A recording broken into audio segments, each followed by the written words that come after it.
Hello there everyone and welcome to John Drinks, the channel in which I, John, have a drink. It's a pretty basic premise. Today we're going to be doing something a little bit different, as you can probably tell from the additions of Walter Scott littered all over the place and also the fact that there are bottles of whiskey everywhere. Burns Night is coming up in Scotland. Or has happened, depending on, how far in the future you watch this. Or is coming up again if you watch it a year from now. Anyway, so today we're going to be tasting 3 whiskies, none of which I've ever tried before. But that might not be enough to pique your interest. So what we're also going to be doing is, whilst I'm tasting these, or in between, or some other kind of factor when I chop it up together, I just burnt myself in a candle. Ow, that was a stupid prop choice. I'm also going to be talking about my recommendations for some of the whiskies that you can enjoy over Burns nights, or just in general. So first things first, we have Black Bottle. This is a miniature bottle because I didn't want to buy a main one, and somebody kindly gifted this to me, which was nice of them. I forget your name. So, the notes that I have on this is that it was relaunched in 2013. I know absolutely nothing about its previous incarnation, but apparently it was a bit grim. What we should be expecting, according to wanky tasting notes that I have here, is fruitiness, spice, and peat. And it won a silver award in 2017 for the International Wine and Spirit Competition. So it's got a little bit of pedigree. It's also got a sort of a cute little sort of medicine bottle kind of design. I don't know, they're maybe trying to pretend that they're the Hendrix of whiskey or something. I'm not quite sure. Should have pre-opened these. Right, what's the nose?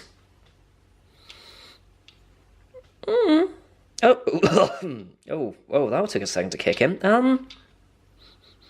Okay. It's a little bit peaty, actually. That was unexpected. I have a handy tasting glass here, so we'll have a look at the colour. I'm going to be using the same glass for all of the tastings, of all 3, and I'm not going to be rinsing them in between because I don't want to introduce water into the different malts. I'm trying to go from lightest to thickest. That way they shouldn't intermingle too much, is the theory. So, we have a sort of a darker golden colour. Oh yeah, the nose opens up a lot more when you've got that in a glass. Okay, there's a lot more of the spirituous qualities of that. You've got sort of the nose hair burning elements of it. What's it taste like? Oh! Okay. Very smooth, has to be said, actually. I'm not going to lie, I was not expecting good things from this. I don't think I'd ever buy one because it is very uncharacteristic. There are elements to this one, but they're all very faint. So it's a very consistent flavour profile in that it is smooth and has quite a pronounced alcohol burn on the finish. There is a little bit of fruitiness to it, there is a little bit of smoke to it, but to be honest, it's quite characterless, it has to be said. So, with the first whiskey out of the way, I suppose my first bit of advice would be, don't be afraid of blended whiskies.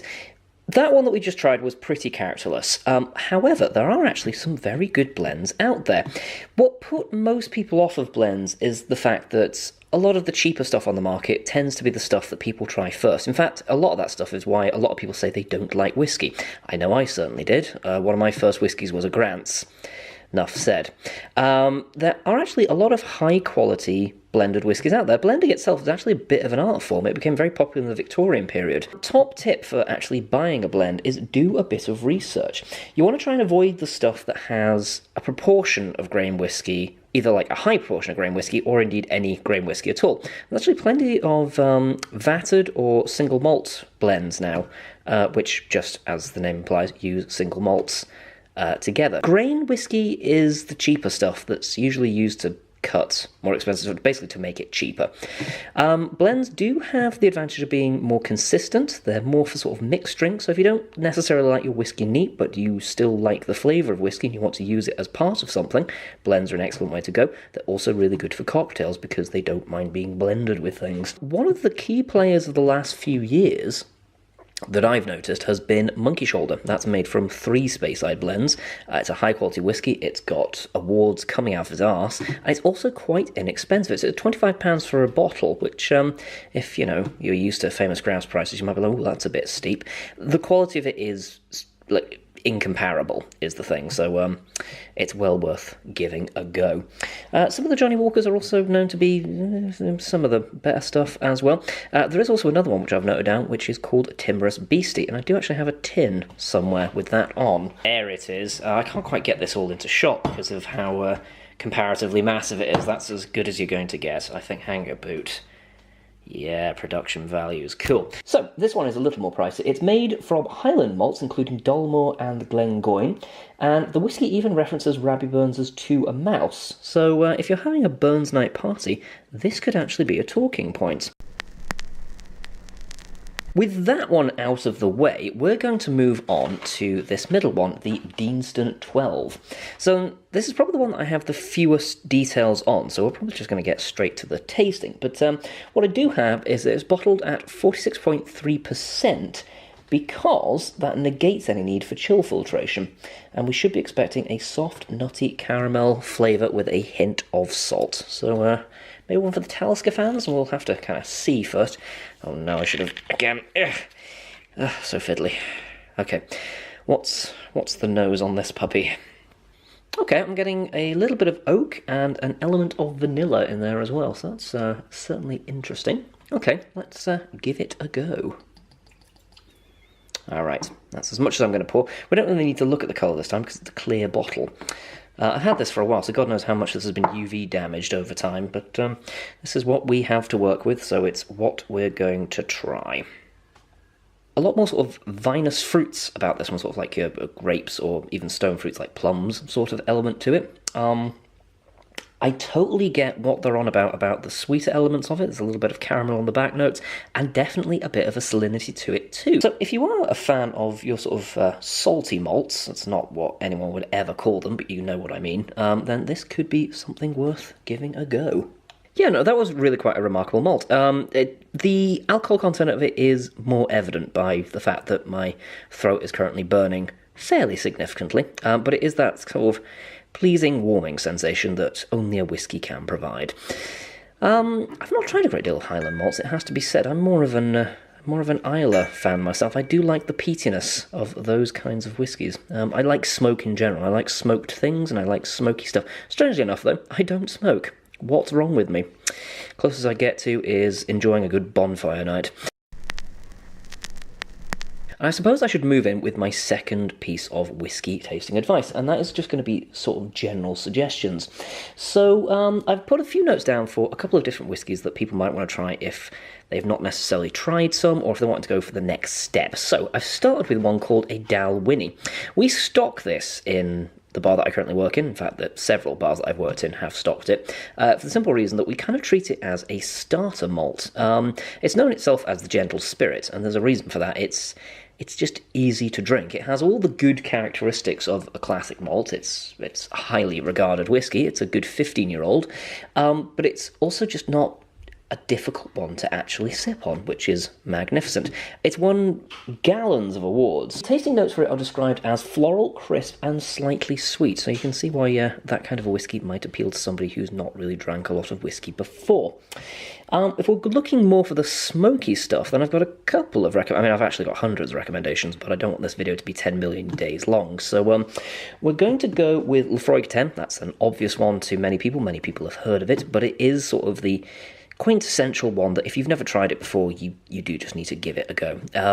It's a little more challenging than, say, a smoother malt or maybe even a Highland, because it has that smoke and iodine element to it. But if you're a fan of those more abrasive elements in a whiskey, then that is a good one to go for.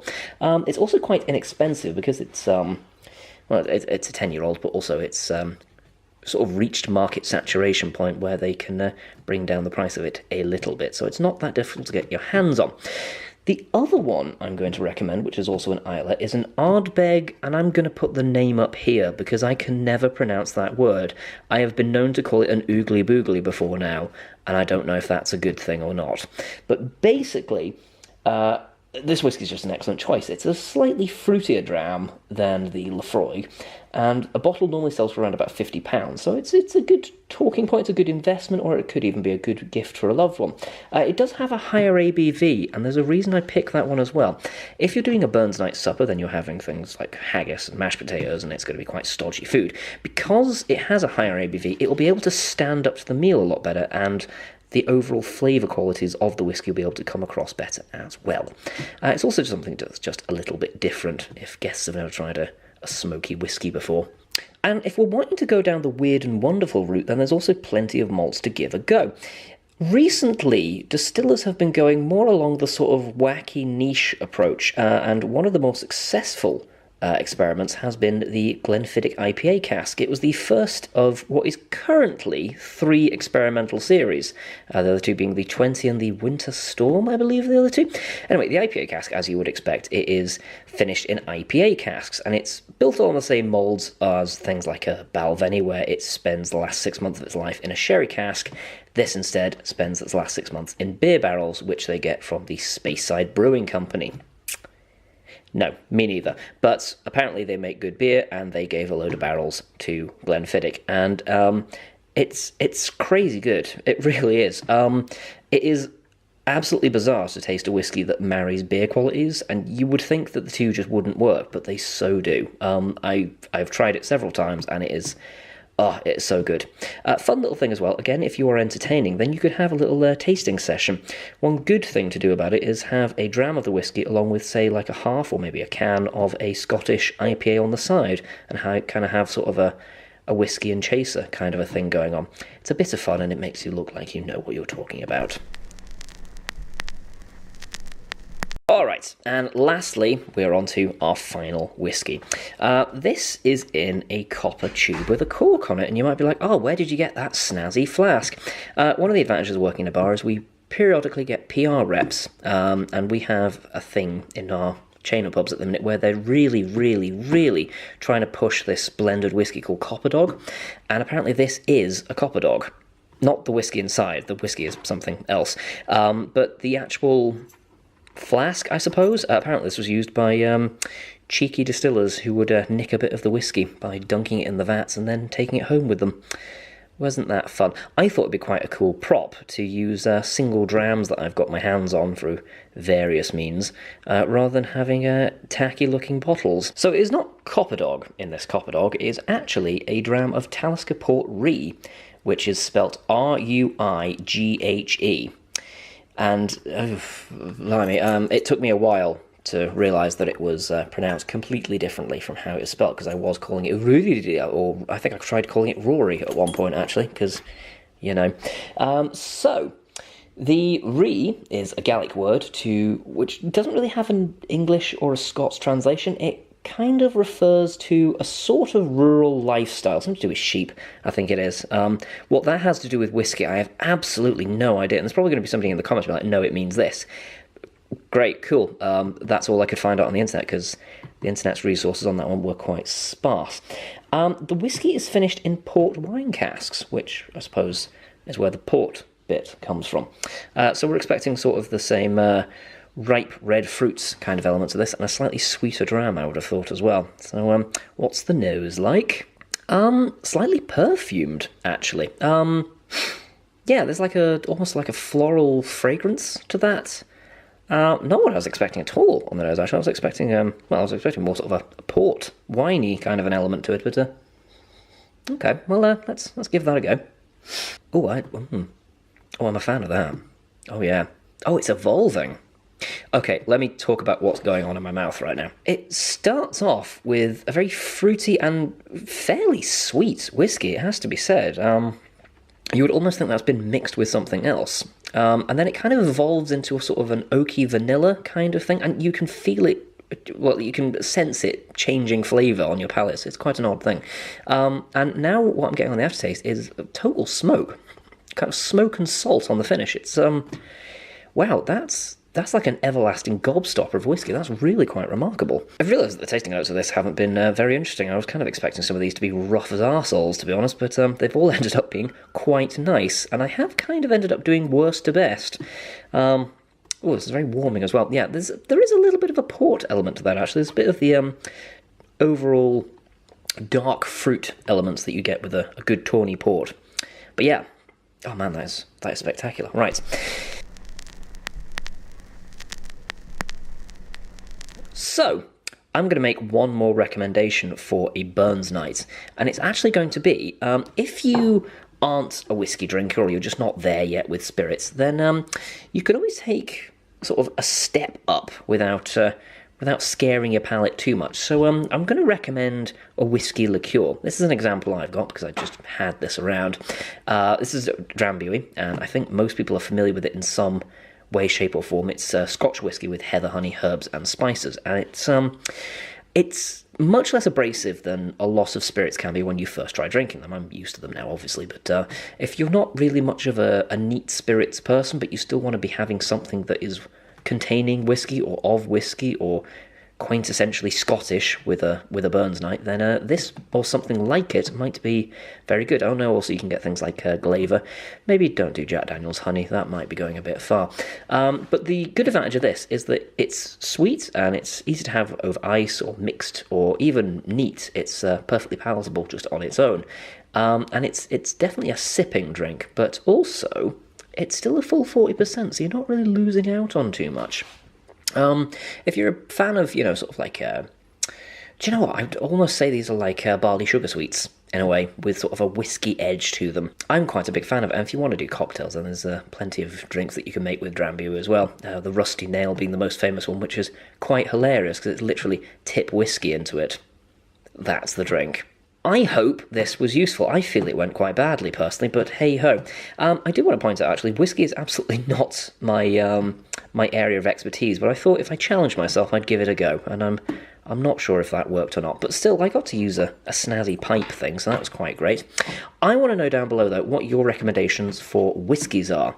Do you have a favourite? Do you have anything in particular that you would say somebody must try before they die? That's always a popular one. And also, are any of the ones that I tried today new to you?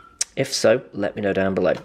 Also, if you want me to do more recommendations videos, if whiskey is not my thing, then gin most certainly is, and I've got plenty of gins to talk about, so let me know about that as well. In fact, do all the things that indicate to me that you want more of this sort of thing, like thumbing up and actually subscribing. That's a very helpful thing for you to do. It's also a nice little ego boost when I wake up in the morning. It makes me feel all warm inside, because I'm actually just a corpse.